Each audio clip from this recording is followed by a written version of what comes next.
여기 한국인은 사막 같은 가혹한 환경을 경험해 본 적이 없으므로 우리의 고통을 이해할 수 없다. 라고 외치는 남성이 있습니다. 그는 전직 농업 기술자 현재 농부라고 하는데요. 그는 왜 이렇게 믿고 있는 걸까요? 그리고 어떤 일로 충격을 받게 되는지 궁금합니다. 그럼 오늘 사연 시작합니다. 뜨거운 태양이 제 피부를 태우고 있었어요. 저는 메마른 흙바닥에 무릎을 꿇고 손가락으로 예전에는 좋은 농지였던 곳의 깊은 균열을 만지고 있었죠. 제 이름은 아이드 샤르파입니다. 45살이고 예전에는 정부에서 농업 기술자로 일했어요. 지금은 그냥 요르단 알카라크에서 땅이 죽어가는 걸 지켜보는 평범한 농부가 됐죠. 10년 동안의 가뭄이 우리 마을을 슬프고 텅 빈 곳으로 만들어 놓았어요. 젊은이들은 매달 암만이라는 도시로 떠나고 있었고 저처럼 나이 들고 고집 센 사람들만 남아 있었죠. 정부는 오래전에 우리를 돕는 걸 그만뒀어요. 이마에서 땀을 닦으며 제 창고에 걸려있는 온도계를 바라보고 있었어요. 48도를 가리키고 있었죠. 비가 어떤 느낌인지 잊어버린 땅에서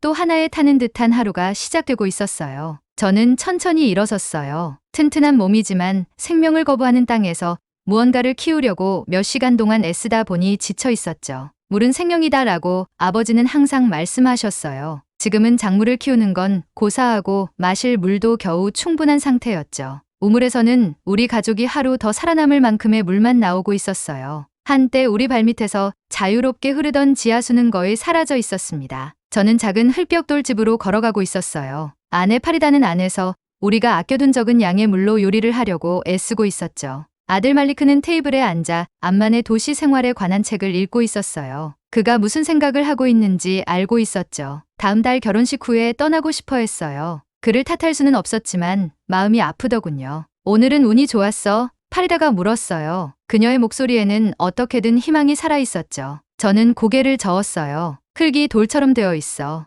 물 없이는 아무것도 자라지 않을 거야. 귀중한 물방울로 양동이에서 손을 씻고 있을 때 테이블 위에 노인 정부 편지가 다시 눈에 들어왔어요. 3주 전에 도착한 거였죠. 코이카라는 한국 원조 기관이 우리 마을에 씨앗 프로젝트를 가져온다는 내용이었습니다. 그들은 내일 도착할 예정이었어요. 그 편지를 보니 화가 나고 있었어요. 한국인들이 사막 생활에 대해 뭘 안다고?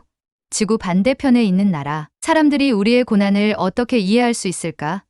그들은 우리의 뜨거운 태양을 느껴본 적도 10년 동안 충분한 비 없이 지내는 쓴 먼지를 맛본 적도 없었을 텐데 이 한국인들이 깊은 지하에서 물을 나타나게 할 수 있대. 어제 이웃하산이 어리석은 희망으로 눈을 반짝이며 말했었죠. 그럼 나는 낙타를 날게 할 수 있지. 저는 쓴웃음을 지으며 대답했었어요. 저는 의자에 무겁게 앉아 회색 눈으로 창밖 먼지 나는 길을 바라보고 있었어요. 멀리서는 산들이 열기 속에서 아른거리고 있었죠. 한때는 나무와 생명으로 푸르렀던 산들이 이제는 갈색으로 벗겨져 마치 땅에서 튀어나온 오래된 뼈처럼 서 있었어요. 한국인들은 스마트 기술을 가져온대요. 말리크가 책에서 고개를 들며 말했어요. 우리가 찾지 못하는 곳에서 물을 찾을 수 있는 드론과 컴퓨터요. 기술이 비를 내리게 할 순 없어.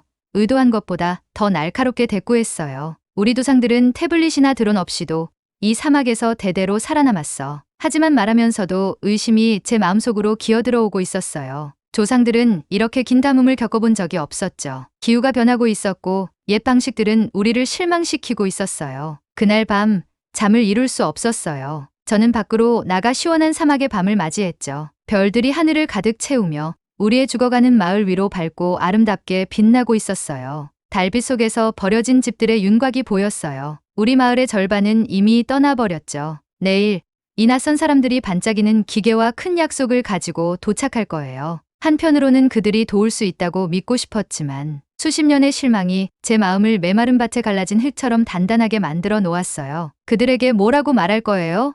파리다가 밖으로 와서 물었어요. 그녀의 목소리는 어둠 속에서 부드럽게 들려오고 있었죠. 들어볼 거야. 저는 마침내 말했어요. 하지만 희망은 하지 않을 거야. 새벽 첫 빛이 나타나자 저는 이 외국인들을 만날 준비를 하고 있었어요. 가장 깨끗한 옷과 전통 캐피의 머리 스카프를 착용했죠. 마을 대표로서 저는 절박함이 아닌 강인함을 보여줘야 했어요. 집 뒤 언덕에서 지평선의 먼지 구름이 보이고 있었어요. 파란색 태양 패널이 달린 세 개의 검은 컨테이너와 트럭이 우리 마을을 향해 오고 있었죠. 한국인들이 도착한 거예요. 그들은 해치러 온 게 아니라 돕기 위해 온 거예요. 파리다가 제 찡그린 얼굴을 보며 상기시켜 주었어요. 저는 고개를 끄덕였지만 아무 말도 하지 않았어요. 제 마음은 이미 질문과 의심으로 가득 차 있었죠. 다른 모든 것이 실패했는데 이 낯선 사람들이 어떻게 도울 수 있을까?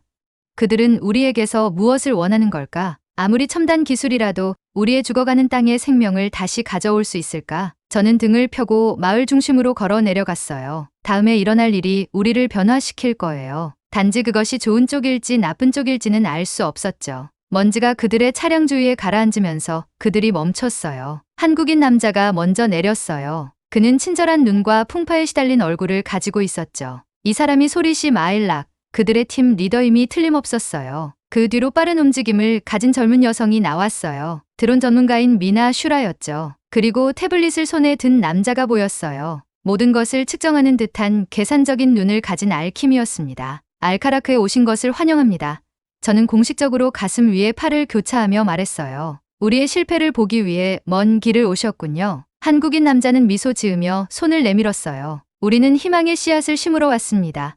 그는 조심스러운 아랍어로 말하고 있었어요. 저는 그의 손을 잡았지만 얼굴을 단호하게 유지했어요. 이 낯선 사람들에게 제 절망을 보여주지 않을 거예요. 그들이 성공하기를 얼마나 바라는지 보여주지 않을 거예요. 여기 먼지와 의심 속에서 여정이 시작되고 있었어요. 제 마음속에서는 이미 모든 것이 곧 변할 것이라는 것을 알고 있었죠. 한국인들이 도착한 지 2주가 지났어요. 매일 아침 저는 그들이 제 집 옆밭에 장비를 설치하는 걸 지켜보고 있었죠. 그들은 제 땅이 마을에서 가장 넓다고 해서 테스트 장소로 선택했어요. 제가 영광으로 느껴야 할지 걱정해야 할지 확신이 서지 않았어요. 오늘은 특히 더 더웠어요. 온도계는 49도를 가리키고 있었죠. 저는 유일하게 살아남은 대추야자 나무, 그늘 아래 앉아 낯선 사람들이 일하는 모습을 지켜보고 있었어요. 그들의 검은 컨테이너가 이제 제 밭 가장자리에 자리 잡고 있었죠. 그들은 컨테이너를 열어 컴퓨터, 파이프, 그리고 제가 한 번도 본 적 없는 이상한 기계들을 드러내고 있었어요.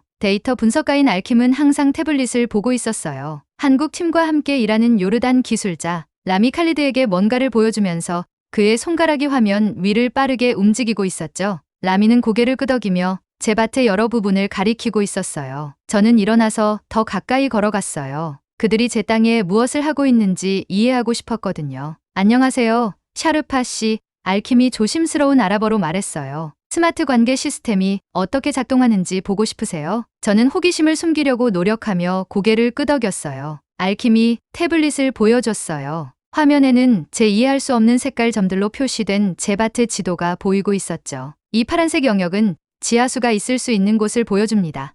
그가 설명했어요. 우리 센서는 전통적인 우물이 닿지 않는 깊은 지하의 수분을 감지해요. 저는 웃음을 참을 수 없었어요. 작은 화면이 우리 가족이 3대에 걸쳐 찾아온 물을 찾을 수 있다고 생각하시나요? 알킴은 제 말에 화가 난 것 같지 않았어요. 태블릿은 데이터를 보는 창문일 뿐이에요. 실제 작업은 지하에서 일어납니다. 우리가 수분, 토양 품질, 물의 흐름을 측정하는 센서를 설치하는 곳이죠. 저는 미나슈라가 작은 드론을 메마른 토양 위로 날리고 있는 밭을 바라보고 있었어요. 드론은 앞뒤로 움직이며 우문거리는 소리를 내고 땅의 사진을 찍고 있었죠. 그럼 저 날아다니는 장난감은 뭘 하는 거죠? 저는 드론을 가리키며 물었어요. 장난감이 아니에요.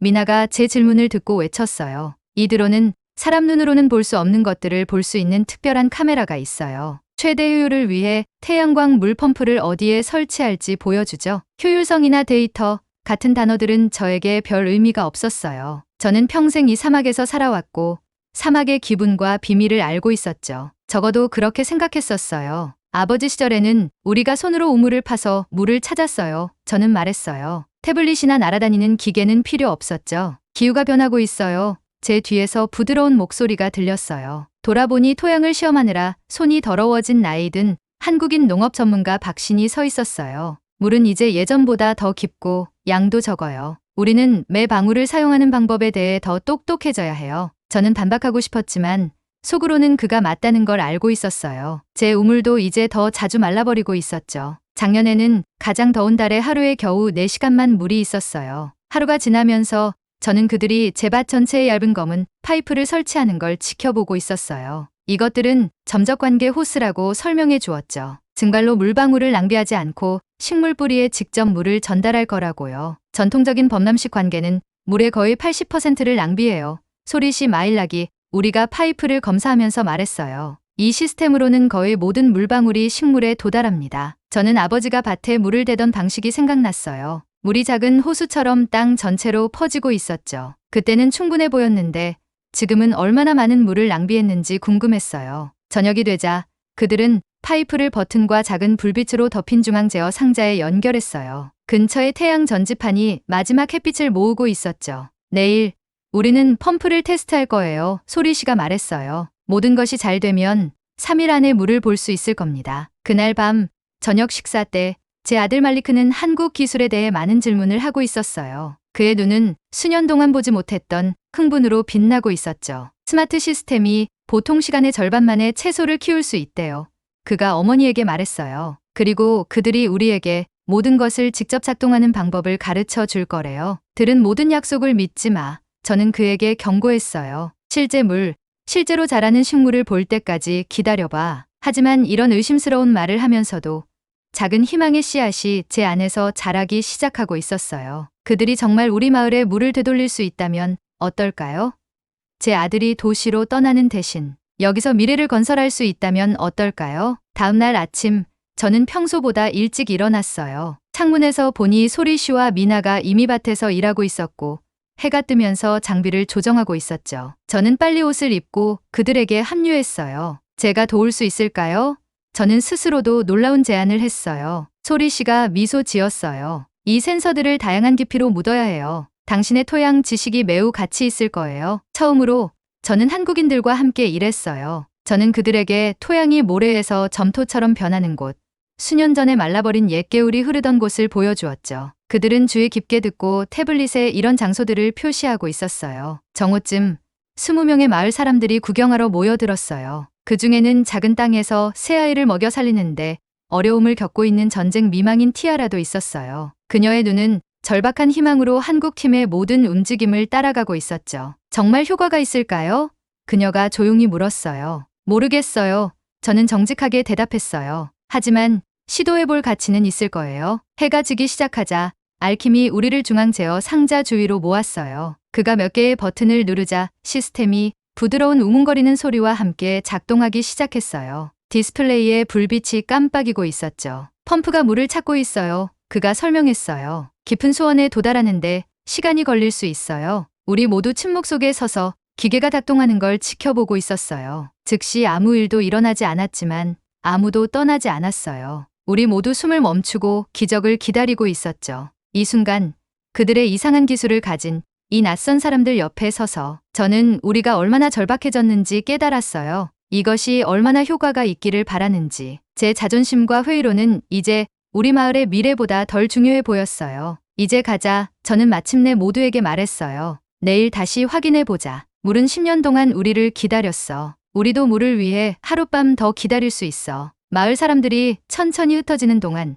소리 씨가 제 어깨에 손을 얹었어요. 기회를 주셔서 감사합니다. 그가 말했어요. 저는 말을 믿을 수 없어서 그냥 고개를 끄덕였어요. 사실 우리는 다른 선택지가 없었어요. 이 외국인들과 그들의 기계가 우리의 마지막 희망일지도 모르죠. 그날 밤 저는 푸른 들판과 흐르는 물을 꿈꿨어요. 깨어났을 때 저는 꿈이 현실이 될 수 있을지 두렵기도 하고 간절하기도 했어요. 한국인들이 기계를 켠 지 3일이 지났어요. 오늘 아침 제가 밭으로 걸어가면서 공기 중에 뭔가 다른 것을 느꼈어요. 이상한 고요함이었죠. 보통 이른 시간에 지저귀는 새들이 조용했어요. 하늘은 제 대를 걱정으로 조이게 만드는 노란빛 색조를 띠고 있었어요. 저는 이 사막에서 45년 동안 살아왔어요. 징후를 알고 있었죠. 차터가 오고 있었어요. 우리가 사막 모래폭풍이라고 부르는 것이죠. 밭에서는 한국팀이 마지막 태양 전지판을 연결하느라 바쁘게 일하고 있었어요. 그들은 다가오는 위험을 모른 채 빠르게 작업하고 있었죠. 소리씨 마일락은 연결 상태를 확인하고 있었고 미나 슈라는 밭의 동쪽 부분 위로 드론을 날리고 있었어요. 알킴은 제어 상자 옆에 서서 태블릿에 무언가를 입력하고 있었어요. 일을 멈춰야 해요. 저는 그들을 향해 빠르게 걸으며 외쳤어요. 폭풍이 오고 있어요. 심각한 폭풍이요. 소리씨는 하늘을 올려다보고 나서 저를 바라봤어요. 얼마나 빨리요? 아마 1시간 정도? 어쩌면 더 빨리 올 수도 있어요. 저는 희미한 갈색 구름이 형성되고 있는 지평선을 가리켰어요. 장비를 덮고 대피소로 가야 해요. 사막 폭풍을 이해하는 라미 칼리드는 즉시 도구를 모으기 시작했어요. 하지만 소리 씨와 알킴은 걱정스러운 시선을 교환하고 있었죠. 시스템이 거의 준비됐어요. 알킴이 말했어요. 지금 멈추면 3일간의 작업을 잃게 돼요. 지금 멈추지 않으면 모든 것을 잃을 수도 있어요. 저는 대답했어요. 바람이 세지면서 첫 모래알들을 날리고 있었죠. 이런 폭풍은 낙타를 묻어버릴 수 있어요. 당신들의 기계는 그 앞에서 기회가 없을 거예요. 소리 씨는 빠르게 결정을 내렸어요. 미나, 지금 드론을 착륙시켜. 알킴, 모든 데이터를 저장하고 메인 컴퓨터를 종료해. 라미, 태양 전지판을 고정하는 걸 도와줘. 저는 그들이 장비를 보호하기 위해 서두르는 것을 지켜보고 있었어요. 이웃들이 도움을 주거나 그냥 구경하러 나타나기 시작했어요. 그 중에는 아버지의 가장 친한 친구인 늙은 아부 이프티카르도 있었어요. 80세의 그는 우리 마을에서 가장 나이 많은 사람이었고 누구보다 많은 사막 폭풍을 경험했었죠. 이번엔 큰 폭풍이 될 거야. 아부가 제 옆에 서서 말했어요. 하늘이 어두워지는 것을 보면서 그의 주름진 얼굴은 걱정스러워 보였죠. 87년의 마을 절반을 묻어버린 폭풍 같을 거야. 바람은 점점 더 강해져서 우리 주위로 휘몰아치고 있었어요. 모래가 제 얼굴과 팔을 찌르기 시작했어요. 대부분의 마을 사람들은 집으로 돌아갔지만 저는 한국인들을 돕기 위해 남았어요. 우리는 함께 작업하며 방수천으로 민감한 장비를 덮고 날아갈 수 있는 모든 것을 단단히 묶었어요. 지금 안으로 들어가세요. 예상보다 빨리 다가오는 폭풍을 보며 저는 소리쳤어요. 하늘은 환한 듯한 주황갈색으로 변했고 몇 미터 앞도 보기 힘들어지고 있었어요. 소리 씨와 그의 팀은 마침내 대피소로 가기로 동의했어요. 우리가 막 떠나려고 할 때 저는 아부 이프티카르가 어제 설치한 물탱크와 점적 관계 호스 쪽으로 걸어가는 것을 발견했어요. 아부, 돌아와요. 저는 외쳤지만 제 목소리는 휘몰아치는 바람 속에 묻혀버렸어요. 노인은 계속 걸어가고 있었어요. 폭풍에 맞서 몸을 구부린 채로. 그는 구동장치에서 느슨해지기 시작한 관계 호스에 손을 뻗었어요. 그것들이 날아가면 우리는 며칠간의 작업과 귀중한 장비를 잃게 될 거예요. 생각할 겨를도 없이 저는 그를 따라 달려갔어요. 모르가 작은 바늘처럼 제 얼굴을 때려서 저는 눈을 찡그릴 수밖에 없었어요. 먼지 때문에 숨쉬기도 힘들었죠. 물호스를 구해야 해. 제가 그에게 도착했을 때 아부는 소리쳤어요. 물 없이는 우리에게 미래가 없어. 제가 대답하기도 전에 강력한 돌풍이 노인을 넘어뜨렸어요. 그는 물탱크 모서리에 머리를 세게 부딪히며 쓰러졌어요. 피가 그의 이마에서 모래와 섞이고 있었어요. 도와주세요. 저는 그의 옆에 무릎을 꿇고 소리쳤어요. 폭풍은 이제 우리 주변에서 맹렬히 몰아치고 있었어요. 우리는 소용돌이치는 모래구름 속에 갇혀 있었죠. 안개 속에서 저는 우리를 향해 달려오는 작은 형체를 보았어요. 드론 전문가인 미나 슈라였어요. 그녀의 스카프는 얼굴에 단단히 감겨 있어서 오직 결연한 눈만 보였어요. 그를 안전한 곳으로 데려가세요. 그녀가 우리에게 도착했을 때 소리쳤어요. 제가 호스를 고정할게요. 너무 위험해요. 저는 항의했어요. 당신은 이런 폭풍을 모르잖아요. 가세요. 그녀는 이미 펄럭이는 관계 호스를 잡으려고 돌아서면서 주장했어요. 그는 지금 도움이 필요해요. 저는 아부의 가벼운 몸을 제 팔에 안고 가장 가까운 대피소인 제 집을 향해 힘겹게 나아갔어요. 이제 공기 중에 모래가 너무 두껍게 깔려 있어서 몇 걸음 앞밖에 볼 수 없었어요. 매 숨을 쉴 때마다 폐가 타는 듯 했어요. 마침내 제운에 도착했을 때 파리다가 아부를 안으로 데려오는 것을 도왔어요. 먼지와 피 아래 그의 얼굴은 창백했어요. 다른 사람들은 어디 있어요? 그녀가 깨끗한 천과 물을 가져오며 물었어요. 아직 밖에 있어. 저는 모래와 걱정으로 쉰 목소리로 대답했어요. 한국인 여자, 미나. 그녀는 관계 시스템을 구하기 위해 남았어. 파리다는 놀란 표정으로 저를 바라봤어요. 그녀가 우리의 물을 위해 자기 목숨을 걸었다고요? 저는 고개를 끄덕이며 갑자기 이 낯선 사람들에 대한 제 이전의 의심을 부끄럽게 느꼈어요. 아부의 상처를 닦으면서도 저는 자기 것도 아닌 것을 보호하기 위해 폭풍 속에서 싸우고 있는 미나를 생각하지 않을 수 없었어요. 폭풍은 3시간 더 맹위를 떨쳤어요. 마침내 지나갔을 때 저는 변해버린 세상으로 나갔어요. 모래가 벽에 쌓이고 도로를 덮어버렸어요. 몇몇 작은 건물들은 무너져 있었죠. 저는 무엇을 발견할지 걱정하며 서둘러 밭으로 돌아갔어요. 놀랍게도 소리씨, 알킴, 라미는 이미 그곳에 있었고 모래에서 장비를 파내고 있었어요. 그리고 그곳에는 미나도 있었는데 더럽고 지쳐 있었지만 살아 있었어요. 그녀는 자신의 몸을 방패로 삼아 대부분의 관계 호스를 고정하는 데 성공했어요. 다쳤어요? 저는 그녀에게 물었어요. 그녀는 말하기에 너무 지쳐서 고개를 저었어요. 그녀의 손은 거친 호스를 바람에 맞서 잡느라 상처가 나고 벗겨져 있었어요. 왜 우리 마을을 위해 목숨을 걸었어요? 저는 제 물병을 그녀에게 건네며 물었어요. 그녀는 대답하기 전에 작은 한 모금을 마셨어요. 물은 생명이니까요. 모두에게요. 한국인이나 요르단인에게만이 아니라요. 그날 늦게 우리가 아부 이프티카르의 집을 방문했을 때 노인은 이미 기분이 나아지고 있었어요. 그의 아들이 그의 머리를 붕대로 감았고 그는 우리를 맞이하기 위해 몸을 일으켰어요. 한국인들이 우리 물 시스템을 구했어요. 저는 그에게 말했어요. 특히 미나가요. 그녀는 호스를 고정하기 위해 폭풍 속에 남아 있었어요. 아부의 눈에는 눈물이 고였어요. 그럼 그녀는 물이 우리에게 무슨 의미인지 이해하는군. 그는 미나의 손을 잡았어요. 고마워요. 다른 땅의 딸이요. 이제 당신은 우리 사막의 딸이기도 해요. 그날 밤 제가 침대에 누워 폭풍 후의 고요함을 듣고 있을 때 제 안에서 뭔가가 변했어요. 이 낯선 사람들은 이상한 기계와 큰 약속을 가지고 우리 마을에 왔어요. 저는 그들이 우리의 고난, 이 험한 땅과의 유대감을 결코 이해할 수 없을 거라고 생각했어요. 제가 틀렸어요. 그들은 단지 그들의 프로젝트를 위해서가 아니라 우리의 미래를 위해 목숨을 걸었어요. 그들은 우리와 함께 사막과 싸우고 그 분노를 맞닥뜨리고 여전히 굳건히 서 있었어요. 내일 저는 열린 마음과 가슴으로 그들에게 갈 거예요. 저는 그들의 스마트 밸브와 태양 전지판, 드론과 태블릿에 대해 배울 거예요. 왜냐하면 이제 저는 이해하게 됐으니까요. 이것은 한국인이 요르단인을 가르치는 것이나 새로운 방식이 오래된 방식을 대체하는 것에 관한 게 아니라는 것을요. 이것은 변화하는 세상에서 함께 살아남기 위해 협력하는 사람들에 관한 것이에요. 그리고 오랜 세월 만에 처음으로 저는 제 안에서 위험하고도 경이로운 무언가가 자라고 있음을 느꼈어요. 희망이었죠. 모래폭풍이 지나간 지 3주가 지났어요. 매일 저는 해가 뜨기 전에 일어나 한국팀이 일하는 밭으로 걸어가고 있었죠. 제 회의적인 태도는 호기심으로 바뀌었고 이제 저는 가능한 한 그들을 돕고 있었어요. 오늘은 특별한 날이었어요. 오늘 우리는 모든 노력이 같이 있었는지 확인할 거예요. 스마트 관계 시스템이 정말로 우리의 전통적인 우물이 닿지 못했던 깊은 지하에서 물을 끌어올릴 수 있는지 말이죠. 긴장되세요?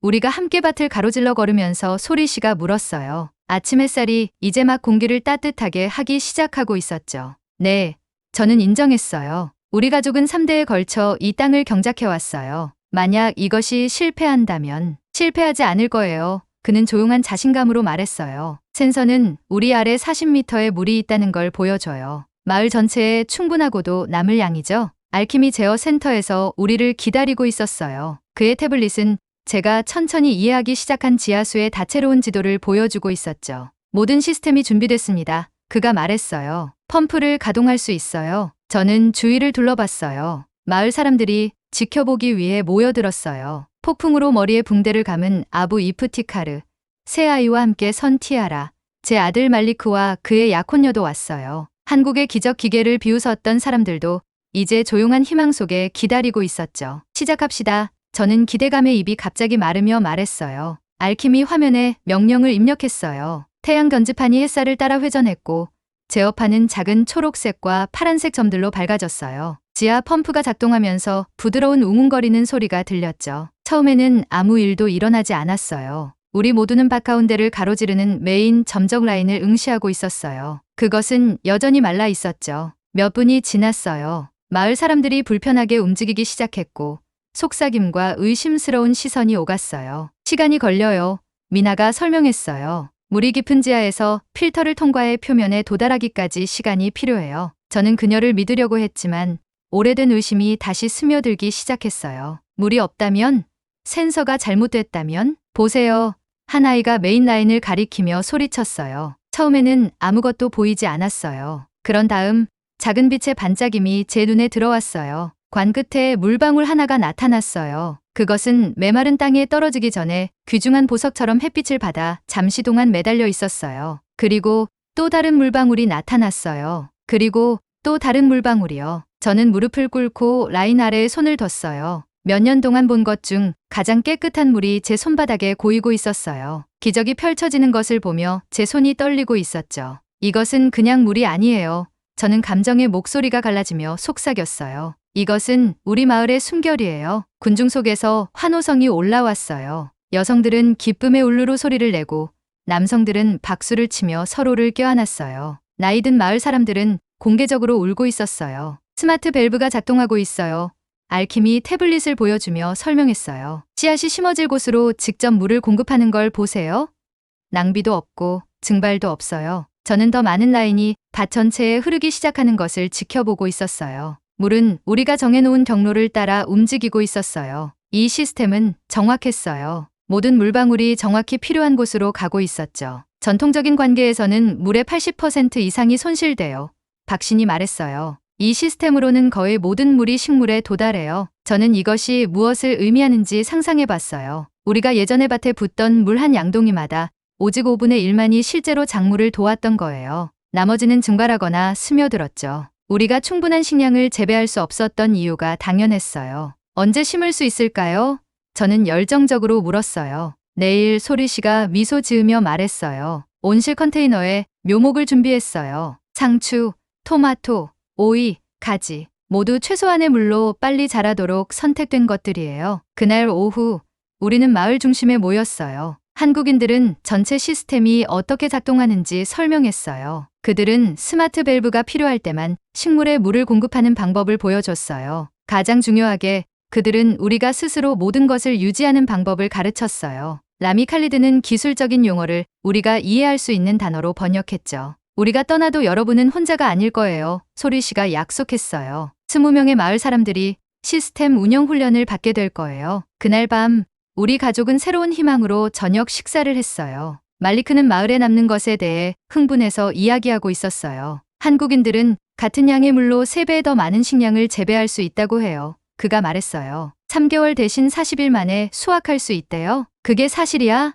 파리다가 물었어요. 저는 고개를 끄덕였어요. 그들의 데이터를 봤어. 이제 내 눈으로 직접 물을 봤어. 나중에 저는 혼자 밭으로 걸어갔어요. 달빛 아래 저는 생명을 운반하는 혈관처럼 땅을 가로지르는 관계 튜브들을 볼 수 있었어요. 내일 우리는 첫 씨앗을 심을 거예요. 한 달 후 수년 동안 먼지만 있었던 곳에 녹색 식물이 자랄지도 몰라요. 저는 무릎을 꿇고 첫 물방울이 떨어진 토양을 만졌어요. 그곳은 여전히 촉촉했어요. 이 작은 시작으로부터 우리의 전체 미래가 자랄지도 몰라요. 저는 지난 몇 주 동안의 제 여정에 대해 생각했어요. 어떻게 제가 한국인들과 그들의 기술을 무시했는지, 어떻게 실패하는 옛 방식에 매달렸는지. 모래폭풍과 용기 있는 행동이 있어야 제 눈을 뜨게 됐죠. 고맙습니다. 저는 세계 반대편에서 온 사람들에게 물을 기다리는 것을 멈추지 않은 이 땅에 속삭였어요. 집으로 돌아오는 길에 저는 오랫동안 보지 못했던 무언가를 발견했어요. 떠나는 것이 아니라 머무는 것에 대해 이야기하는 젊은이들. 오늘을 벗어나는 대신 내일을 계획하고 있었죠. 10년 만에 처음으로 우리 마을은 희망을 가지고 미래를 바라보고 있었어요. 그리고 저 아이드 샤르파는 한때 가장 큰 의심을 가졌던 사람이 이제 기적을 믿는 사람이 됐어요. 하늘에서 떨어지는 신비로운 기적이 아니라 인간의 지식, 기술, 그리고 협력에서 탄생한 실용적인 기적을요. 내일 우리는 첫 씨앗들을 심을 거예요. 내일 우리의 새로운 삶이 시작될 거예요. 여하튼 사연을 보내주신 아이드 샤르파님에게 감사드립니다. 네, 그럼 오늘 사연 어떻게 들으셨나요? 오늘 사연이 재미있으셨다면 좋아요와 댓글 부탁드려요.